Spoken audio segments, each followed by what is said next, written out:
లేపలేదు ఇలా కూడా లేపేది ఎట్లా లేదాం అది లేపుకున్నది పిండితో లేపేది ఇంకోండు అరే కాడమానం వంగుతుంది చెల్లి రెండు లేపుకున్నది బా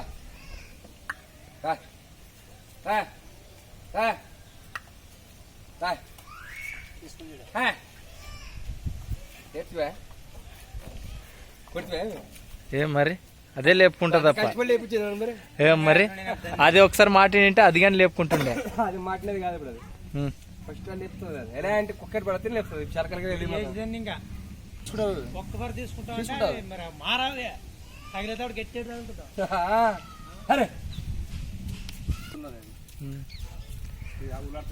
దిగుంటే రెండు ఒక్కసారి తీసుకుంటా లేకపోతే ఒక్కసారి ఎత్తుంది మీదే రెండు బెండి లేపమని పట్టుకున్నదంటే ఆరు లేపితే వారసపడి ఈ ఎద్దు పేరేమి నల్ల దాని పేరు అంటే జాతిది అని ఏ జాతిది అది ఏ తూర్పు మాటది ఇది జవారి కాదు జవారిది ఈ రెండు బాగా ఢీకొంటే ఈ రెండిట్లో ఏది బాగా వర్క్ చేస్తుంది కదా అబ్బా ఈ నల్ల ఎద్దు అయితే అదంత కాదానికే ఎత్తుకుంటది అదే మన జవారి ఎద్దే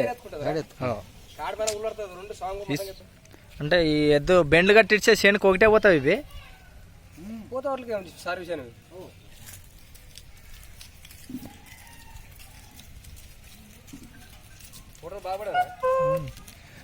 మన రైతు ఎద్దులు పరిచయం గల కారణం ఏంటంటే ఈ ఎద్దులు ఏవైనా మంచి రేటుకి వస్తే మనకి అమ్మకానికి రెడ్డి సిద్ధమంటున్నాడు. అదే మీరు చూసినట్లయితే ఎద్దు తనకు తానే వర్క్ చేసే విధంగా మనకి ఎద్దు చూపించడం జరిగింది. అంటే మీరు ఎద్దు మంచి రేటుకి వస్తే ఇస్తారా? అంటే రెండు ఇస్తారా ఒక ఎద్దు ఇస్తారా? రెండు ఇస్తారా? సరే ఇప్పుడు ఏ ఎద్దు అంటారు అది?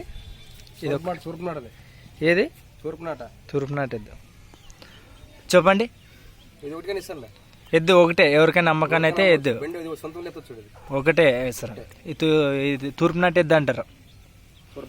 తూర్పునాట ఎద్దు. అదేవిధంగా మనకు ఎద్దు అమ్మకానికి రైతు అమ్మడానికి సిద్ధంగా ఉన్నాడు. ఫోన్ నెంబర్ కింద లింక్లో చూసినట్లయితే ఎద్దును అమ్మకానికి పెట్టాడు.